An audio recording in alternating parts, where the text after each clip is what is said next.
This KFAN podcast is sponsored by Builders and Remodelers, exclusive Twin Cities provider of Elements Windows. Get the highest quality windows at unmatchable value. Visit buildersandremodelers.com for more details. This is your to Jair or not to Jair. That is the essential question.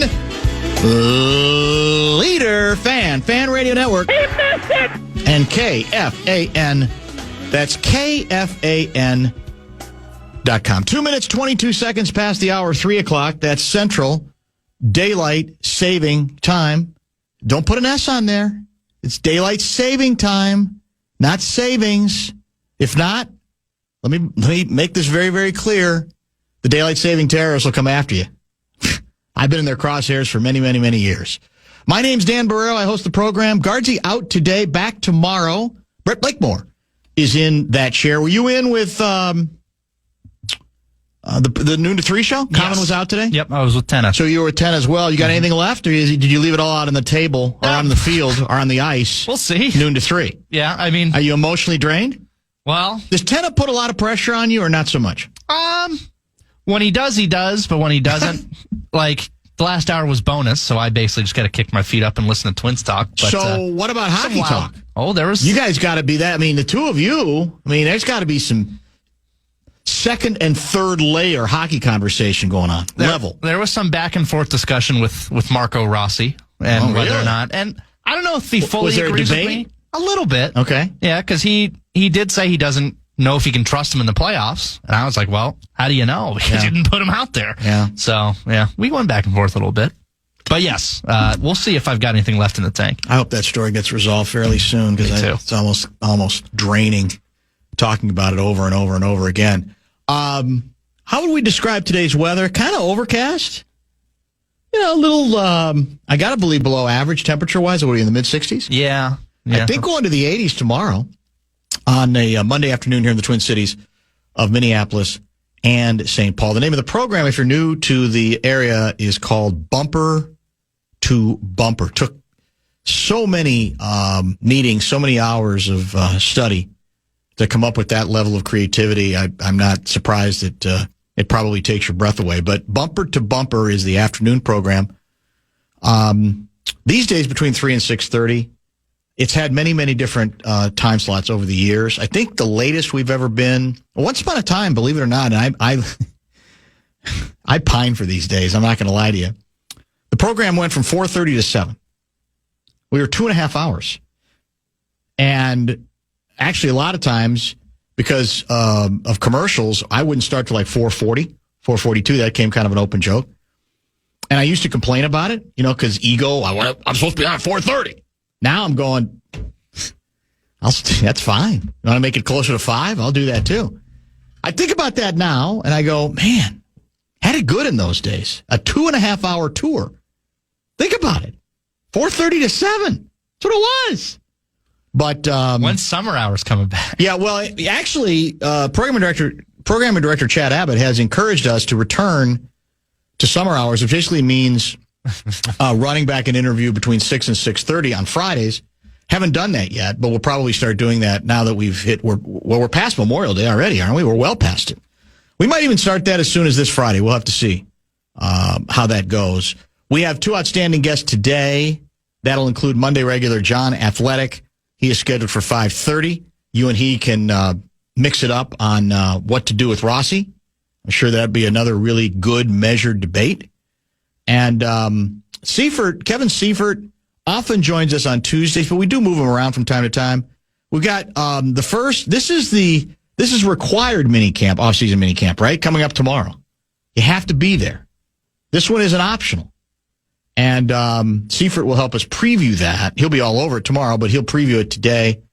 He is scheduled to join at the bottom of this hour. He will be with us at 3:30 this very afternoon. 64686 is, as always, the Bradshaw and Bryant KFAN text line. And already some good texts have come in.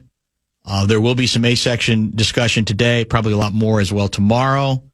We're in the time of year where that's more likely to take place anyway, because we're past basketball playoffs and hockey playoffs, is at least as it pertains to the local teams being involved in it.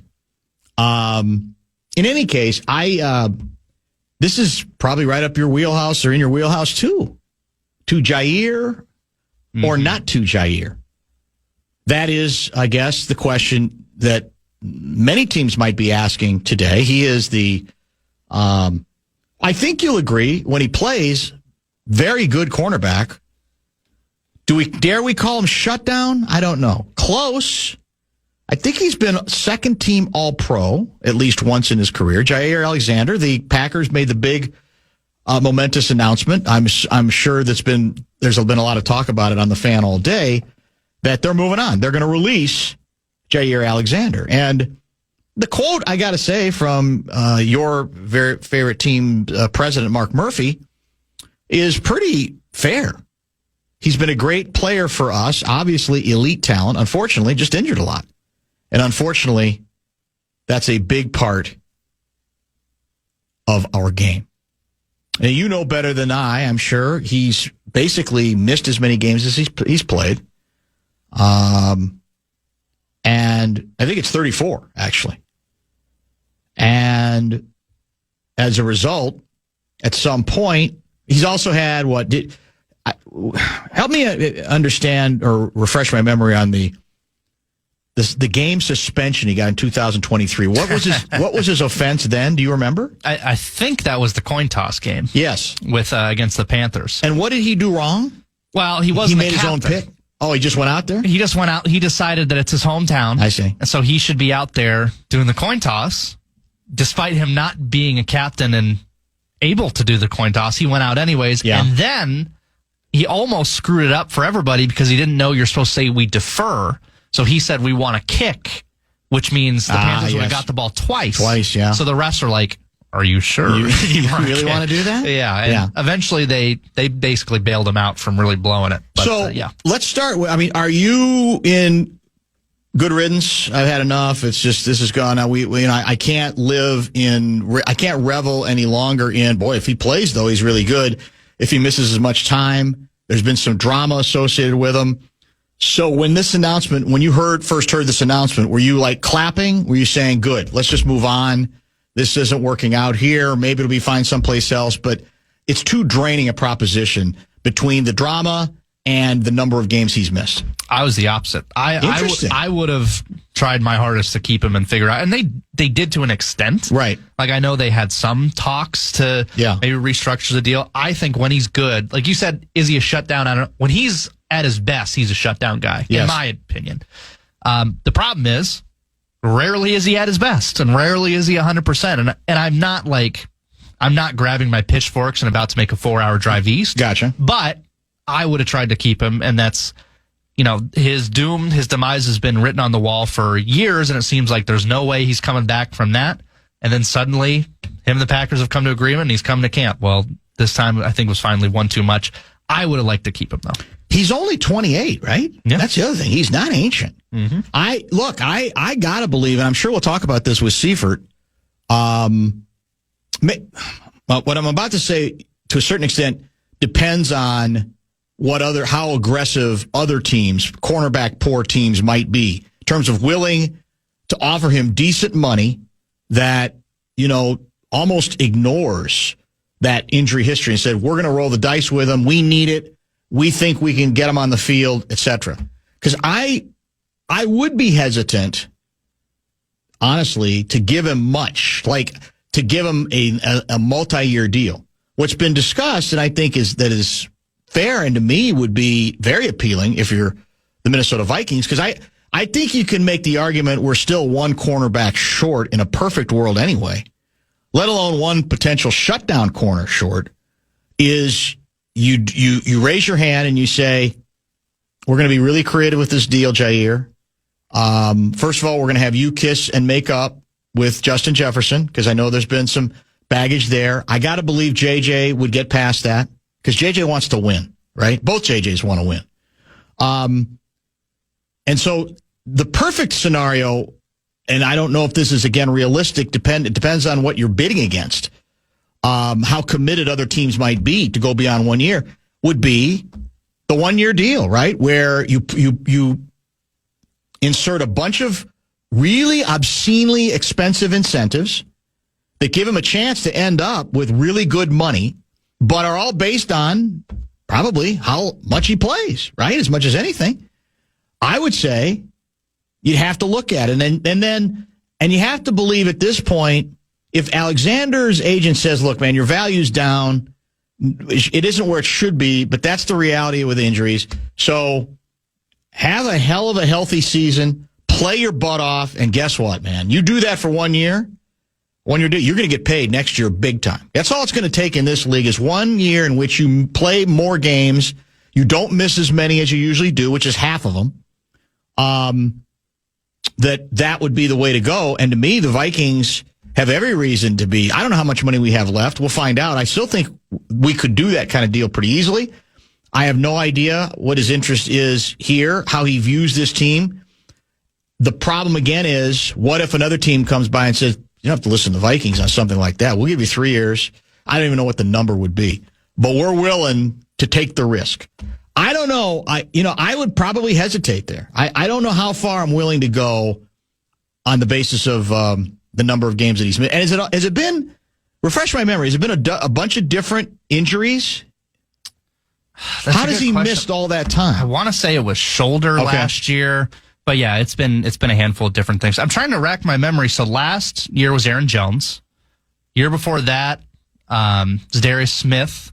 Robert Tonyan was in there. Have they signed anyone this offseason formerly of the Green? They tried for Aaron Rodgers. They did. to fill the quota. No question. But now it looks like, so I'm just trying to figure out where the former Packer is going to be for the Vikings this offseason. Because that would be a storied tradition. Yes, really. Yes, it has been.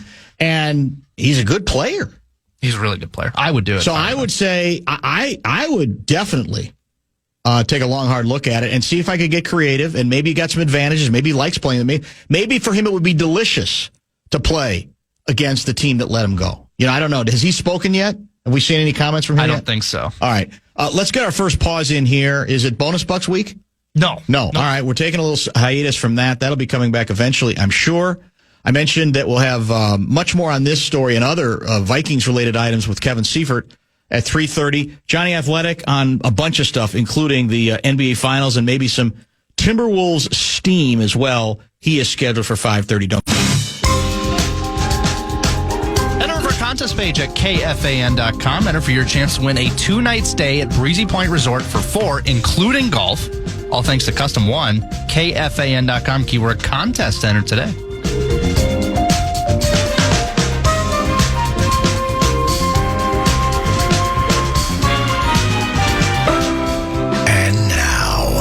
It's time for Ode to a Dead Guy. This is what we call in the business a breaking news Ode to a Dead Guy. And when it comes to popular music, this is a big one. Now, if you're a kid, you might not know all that much about the name. But there's a good chance that you're going to know an artist or two who was influenced, who flat out says he or she was influenced by this individual's music. His real name, Sylvester Stewart. Sly Stone is the name most people remember him by. He was, of course, the founder and leader of a group called Sly and the Family Stone that had great, pretty much, in my view, unprecedented success when it came basically to melding so many different kinds of popular music, right? There was plenty of funk, there was rock, there was pop, and you could say even psychedelic rock and roll in the middle of it. And he has passed away, we are told, by, I think, a member of the family. Actually, a statement from his representatives. Passed away at the age of 82 years old. cause was listed as a prolonged battle with COPD or lung disease and other underlying health issues. Now, you can find his hits pretty easily. He had plenty of them back in the late 60s and early 70s.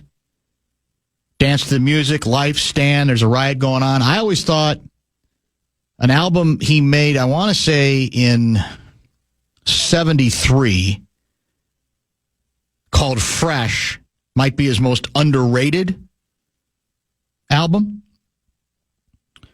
He just had this innate ability, as I said, to bring together so many different kinds of music and put it in this remarkable musical stew.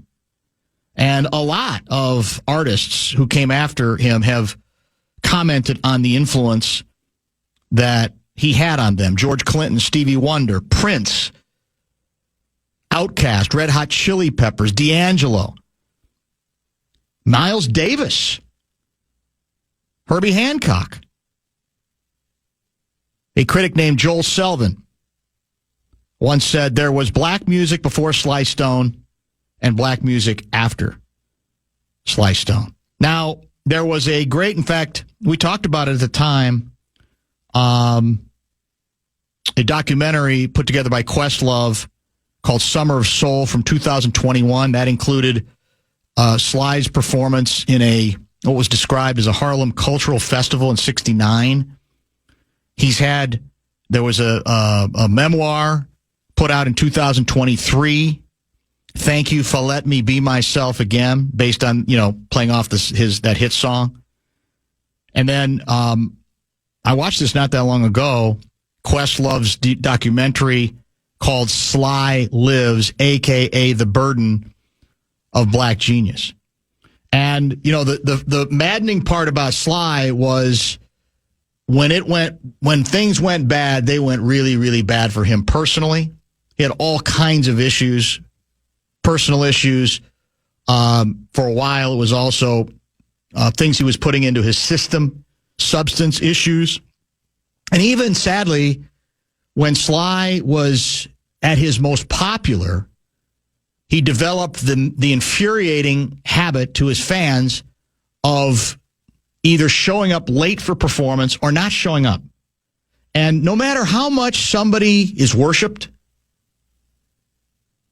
you're going to lose them if you don't show up, right? It's simple as I bought a ticket to see Sly Stone, and he ain't arriving, or he's arriving at midnight, and he might just play for 15 minutes, whatever the case may be. And that hurt him at the point where he should have been going to the next level. So, in fact, I might try to text Jimmy Jam and talk to him, because we've talked to him about Sly in the past and the influence that that group, Sly and the Family Stone, had on his formative music years as well.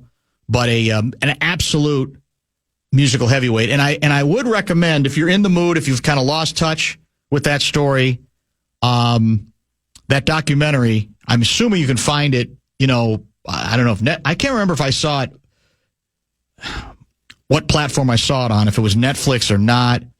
The Questlove documentary called Sly Lives is tremendous. It's a good overview. It's a good reminder of the highs and lows, and believe me, they're all covered in this particular story as well. So we may, as I said, have a chance to get back that sooner. I'm reminded in the New York Times piece that he appeared on the Ed Sullivan Show in 1968, and from that point forward, just kind of took off. Family Affair is an absolutely terrific song. They're all really good songs.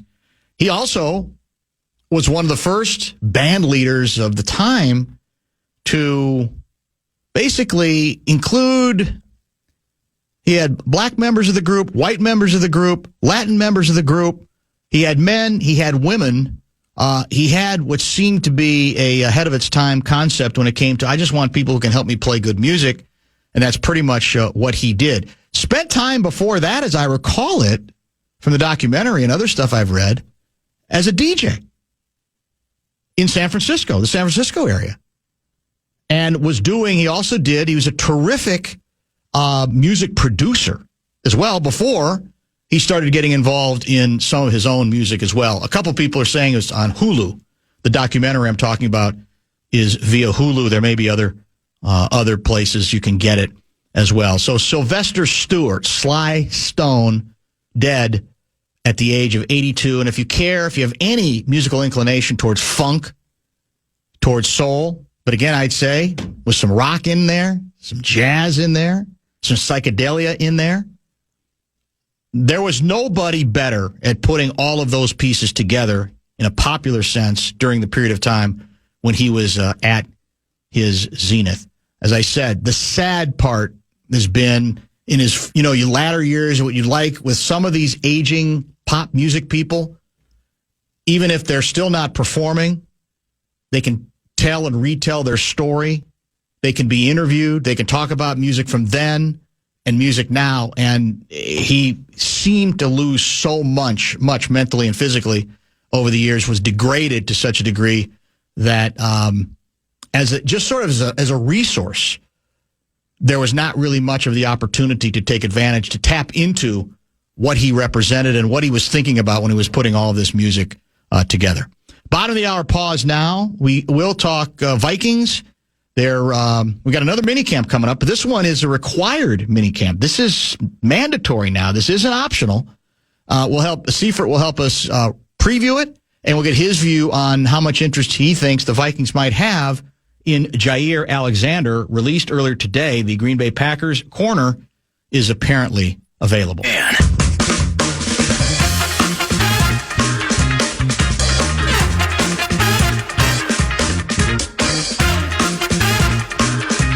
Well, back in the old bumper music days, we would be playing Sly and the Family Stone songs for the rest of this show, but that was from a different era.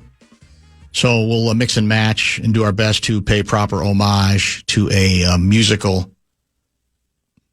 giant, heavyweight. I'm not sure heavyweight's even high enough praise, at least from me. Johnny Athletic's going to join us at 5:30 today. I'm sure we'll get into NBA playoffs and some other things with him then. Kevin Seifert, kind enough to join us on short notice today via the Connecticut Water Systems hotline.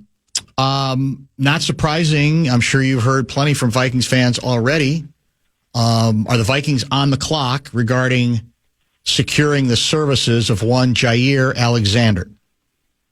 I don't think anything would be imminent there. They have clearly wanted to take this spring portion of their offseason, the OTAs and the mini camps, to see exactly what they have in terms of their depth at that position. And we all know that there's not a lot of proven depth there. They did sign Byron Murphy Jr. back, but the other basically top three guys from the end of last season are gone. And so they're in the process of giving the young guys that they have on the roster, Mekhi Blackman and others, Jeff Okudah, Dwight McGlothern, significant substantive chances to demonstrate exactly how far they've come or how far they need to go. And so there are more than a few veteran cornerbacks out there. Alexander on the free agent market, and Jalen Ramsey might be available via trade as well. They ultimately last year did sign a bunch of veterans once they got to camp and decided what they had or didn't have. And so I could see that happening for sure, but I guess it would be a surprise to me if anything happened with Jair imminently. So how do you view how you believe they should be thinking about him? Because to me, the obvious approach, but I'm not sure it would necessarily be a winning approach, is if you can get him on a one-year deal that's full of incentives that kind of protect you against his obvious issue, which has been the inability to stay on the field. Yeah, I would view it, and I hate to say this about a guy who has demonstrated the level of talent that he has, but it would be a flyer, Yes. You look at 2021, 4 games. 2022, he played 16 games. 2023, 7 games. 2024, 7 games. So 3 of the past 4 years, he hasn't even played in half the games. And so, of the given season. And so, that's a extended, established pattern. And the Vikings do have a lot of confidence in their athletic training staff, and that was demonstrated with the number of veteran players with injury histories that they signed in free agency. And the other thing to think about, frankly, is, there's more to Jair, the Jair Alexander experience than just the injuries. It's, even when you go back and look at the circumstances revolving around his suspension in 2023, the Matt LaFleur, the coach in Green Bay, said that it wasn't based just on that, and I heard you mention it earlier, the going out to the coin toss on his own. And so there was more to it than that. And so, and I just look at the history of this group since they got here in 2022. Like, how many, if any, free agents can you think of or name, or draft picks can you think of or name that, regardless of what the actual truth was, even had the cloud of off-field suspicion around him? Every team in the league says that they consider character first and foremost, and that they only take in guys that they think are a character fit for their culture. But in terms of examining the actual actions, that's been the case here. And so it would be a little bit out of, to use the same word, out of character for this group to be super interested in Jair right out of the bat, at least. Well, yeah, I certainly think it should be explored, but part of that is exploring what you're laying out now. Because, as you know, teams have ways to not necessarily assume on the basis of what has happened elsewhere. Does our intel indicate that this is just when you throw in the injury issue? And basically, I think he's played in half of the games. He's missed as many games as he's played in as a pro, which is that's a staggering number, right? What year did he come into the league? 2018. So 1, 2, 3, 4, 5, 6. He's played parts of 7 seasons, but I think you'd have to at least, do you buy the notion that, maybe you don't, that this team in a perfect world is one proven veteran cornerback short? Yeah. I think that's very fair, but right now they are. Yes. I do leave open the possibility that one of the people that we named earlier could, over time, demonstrate that this is the right time and the right place for them to step into a much larger role. And even, any of those guys. And so that certainly could happen. If it doesn't, they are probably short. And I don't know if they're looking at it as simply as, well, last year we signed a bunch of guys at the end of the year and it turned out, the end of training camp, and it turned out fine, so we can do the same thing now. So I don't know that all the guys that are available now would still be available late August, but if it's the right person at the right time, that is certainly a position where you can do that. Somebody who's, if they're familiar with Brian Flores, especially his scheme, that is something that we can do. And it's also something we'll ask Brian Flores about tomorrow. I think he's scheduled to speak on the first day of minicamp, and so it's a fair question to bring up with him as well. It's good timing. Well, I think the perception we have from afar, and I don't even know if this is fair at this point, at least since he's been at Minnesota, is that this is a coach who can deal, knows how to deal with players and maybe even with some different personalities. I assume JJ, as in Justin Jefferson and Jair, would have to kiss and make up. Yes, they would. And that actually feels like the easier part of all the things we're talking about. I don't know that, at least from Justin's standpoint, that there's any deep-seated hatred. I think he recognized that Jair Alexander is pretty good at getting under your skin and getting in your head, and he did that a little bit to him in that game. And then I think it was the second game of the 2022 season, and then if I'm remembering right, they didn't play against each other again after that. Either Justin was hurt or Jair was out or suspended. And so, it's been 2 years since they were on the field together. Kevin Seifert covers the Vikings for ESPN and ESPN.com and joins us weekly as well. We moved him up a day to help preview the mandatory. Is this the only off-season mandatory minicamp that we have to mess with, or you have to mess with? It is 3 days, according to the CBA, unless you have a new head coach, which they do not. But it's been pretty much 100% attendance throughout the offseason from at least the two practices we've been at. And from what I understand on the other ones as well, there really hasn't been many guys missing. So it's not that those were mandatory, but the voluntary attendance has been pretty close to 100% as well. All right. You wrote about, speaking of JJ, his decision to participate in the non-mandatory stuff. Yeah. That including that which just took place. And look, I think you raise a good point about it. I think no, it's not going to ensure, it doesn't guarantee anything about chemistry between the receiver and the new kid quarterback. But I guess, and again, I know there's CBA rules, so players, I guess teams have to be careful how hard they push in that regard. But for the reasons you laid out in your piece, it makes all the sense in the world on several levels. If you're JJ and want to win, right? At some point, we presume he wants to win, not just have the fancy stats. That especially if he's, as he said, around anyway, why not get out there to work with the guy, given the importance of that whole relationship between quarterback and receiver?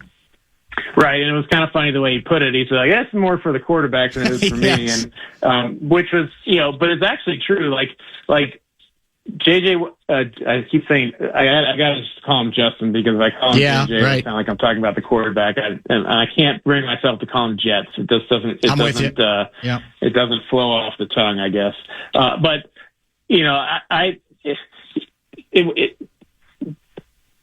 JJ McCarthy has a lot more to learn about Justin than what Justin has to learn about JJ, and really the proof is in the pudding. JJ Justin Jefferson has not been at least the past two off seasons, and managed to stay fine with Kirk Cousins in a new offense, and also managed to stay to adjust to Sam Darnold by the time he got to training camp and they started working together. So he has demonstrated that he can be ready for a season, but there is a lot, there's a lot for JJ McCarthy to learn about him.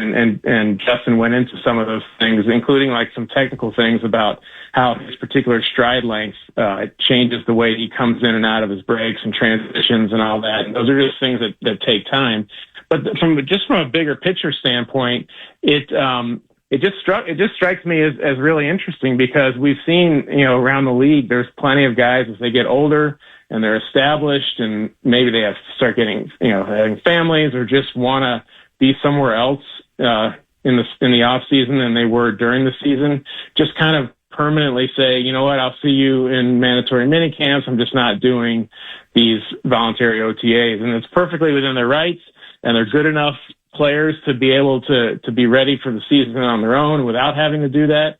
And that seemed to be the direction Justin was going in. And, Kevin O'Connell talked to him a lot about from a leadership perspective. And I think it just made sense. Probably didn't take a whole lot of discussion about the impact he could have on McCarthy by being here. And he agreed to do it. And so you just don't see that a lot happen. Once that sort of fork in the road, you go in one direction and then kind of reversing yourself and going the other. And I don't know what it means for next year and beyond, but it's just a really interesting snapshot into where they are as a franchise in the sense that, they know that they have a chance to be really good, but it has to be everything firing on all cylinders, and it has to be the quarterback at least at a certain level. And listening to O'Connell talk about it, like Justin Jefferson's the person here in the offseason. So let's stay with the quarterback for a minute here. I believe last week he was compared to both Josh Allen and to Joe Burrow. And I know I'm oversimplifying those, but I know that the players who said those things were trying to compliment maybe a mindset in the case of the Josh Allen comparison. But I got to tell you, man, as much as people say they're going to be, I'm talking about fans, they're going to be rational. It's going to take time. It's unfair to expect this kid to walk in and be successful. I think what's being set up here minute by minute is he ain't going to get a honeymoon period. I don't, even if it's not fair to him, I think what we're hearing internally and those kind of comments, no matter what the intention is, I think it's just building up the expectations where the average Vikings fan is saying, hey, got a great team around him. There shouldn't be any delay. There's no reason that this guy shouldn't be able to hit the ground running. What do you think? Dan, that was already the expectation, at least from fans. Like, I don't feel like it's building. Like, people had already decided that before they even, got done with the Aaron Rodgers stuff. Like, people, like, this is, like, when I take a 3 steps back from this whole thing, like, this has been a Vikings albatross for decades of, like, not being able to ever identify, draft, with a high draft pick and execute a development plan on a young quarterback since Tommy Kramer, Dante Culpepper, maybe. Like, it's been like, there's just, it has been such a rare occurrence that all the stars align for a young, highly drafted, very engaging personality type of quarterback to land in the situation that he's in, which is on a really good team with a really good coaching staff.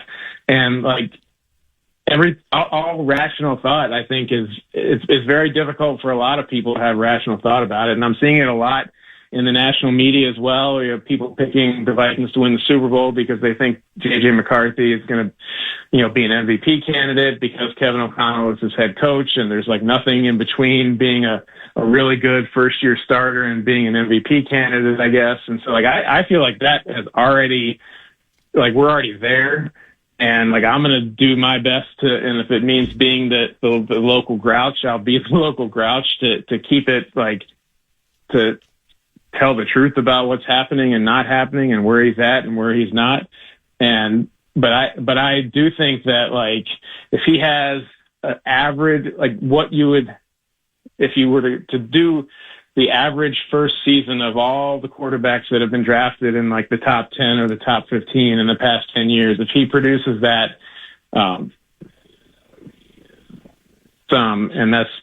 that's too bad because that's what he's more likely to be than the high end of what the expectations already are. Well, as you know, part of it is what he has inherited from a record standpoint, even though there was no payoff in the postseason, and the offseason aggressive approach in free agency.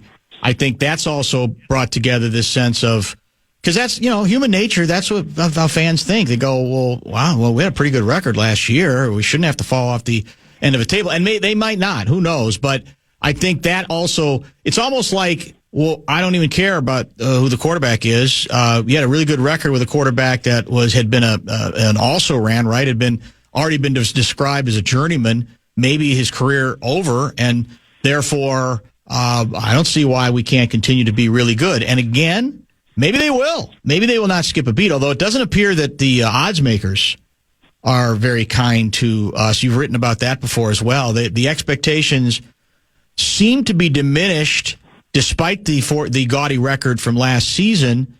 So if that's true, what is that a statement of? Do the odds makers also say, I don't trust the QB yet until I see it, regardless of all these lofty comparisons? Why are we so lowly regarded, according to at least the odds makers?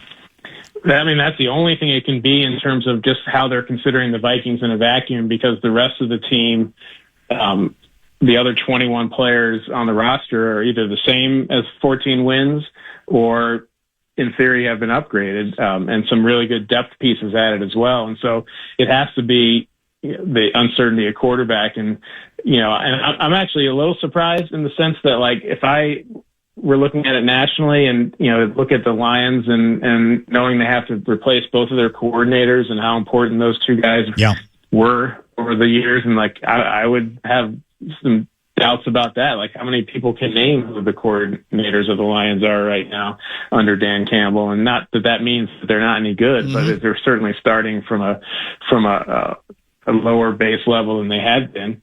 And then the Packers, everybody's excited they drafted a receiver, and that has added a lot of excitement around them. But like, are we sure that they're substantially better than they were last year? And so, like, where's the pull down from the Vikings coming from? It's not, I don't think it's coming from an presumed improvement by any of the other NFC North teams.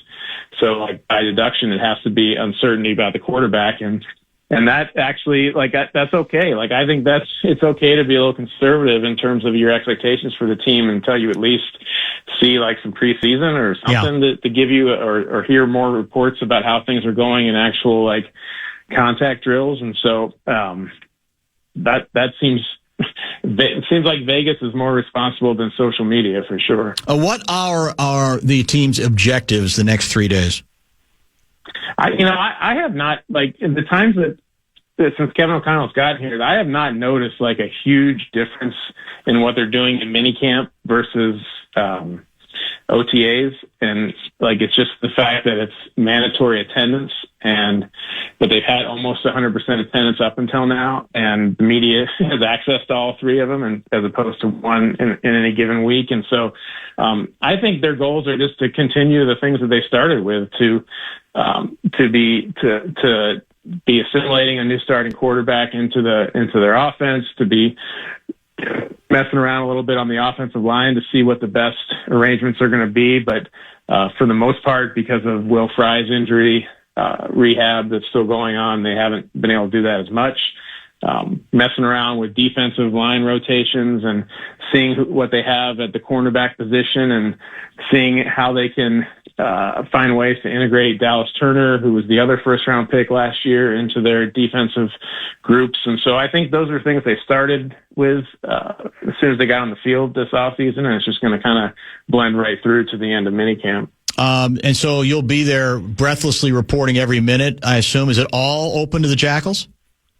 It's all open Tuesday, Wednesday, Thursday. I think that there are restrictions on what the timing of when things can be posted on social media, so you might not get real-time updates. If you want, I can text you the stats from 7 on 7 if you want, but I can't publicly announce them until after I get off the field. I would have no. I mean, I know you guys are going to build it up because I mentioned last week, I called you off air because I think like a lot of people, misinterpreted one of your multi-layered tweets that I thought hinted at an off-season of disappointment regarding when we have seen J.J. McCarthy. By the way, do you like the J-Mac idea? J-Mac? It's a decent alternative. It's like a third jersey that a team might wear over the course of a season. Distinguishes, then you have to worry about the JJ and JJ. And wasn't it, who was the ex NFLer? In fact, we've had him on before from time to time, who almost seemed to hint that the Vikings might already have some concerns about J.J. McCarthy. Was that just trolling? Ross Tucker? Yeah, Ross Tucker. Yeah. Was that just trolling from your standpoint? Is he just throwing it out? Because I guess you obviously can't deny that possibility, I guess, which is very different than saying there's real concern. Were you trying to get in on some of the Ross Tucker stuff, or what? Because it seemed like you were doubling down on it. Yeah, my point was just that Aaron Rodgers, that was the day Aaron Rodgers signed with Pittsburgh, and that if Aaron Rodgers was going to come here, the only way that was going to happen is if J.J. McCarthy either got hurt during these non-contact OTA minicamp practices, or he fell on his face to such a dramatic degree that everyone concluded that he would have no chance of making up the ground he has to make up over the course of training camp, and so that they would have to delay his ascension another year. And so all I was saying was that there were no such concerns about JJ, that he had fallen on his face and would not be able to make up any lost ground. And he certainly hasn't gotten hurt. Okay. And so my point was just that there was nothing to prompt the Vikings to go to their break the glass in case of emergency option that was sitting out there up until the end of last week. Okay, that's fair. That's fair. That's so you solemnly swear on the Bumper to Bumper Bible that you will not overplay whatever you see. Like if there's a couple of pick sixes and a couple of wobbly throws in the wind, you're not going to start going, I don't know about this. I mean, does this guy have enough of a cannon of an arm? Because we play in some difficult outdoor venues from time to time. Are you gonna double down on that, or are you going to promise you'll stay away from that kind of speculation? I offer no promises, Dan. I leave open the entire landscape of analysis, opinions, takes, and trolling. I can't give up one of my weapons before I even step on the field. I'll tell you, I can't blame you. Like I said, I could get on you for that and say, how dare you, but I pretty much probably would adhere to the same standard. I used to read your column in the day. I don't remember a whole lot of that being left out. No, every once in a while I might have fun going down that road. I appreciate the help on short notice, and then if there is breaking news, you'll probably hear from us. Okay, sounds good, Dan. Thank you.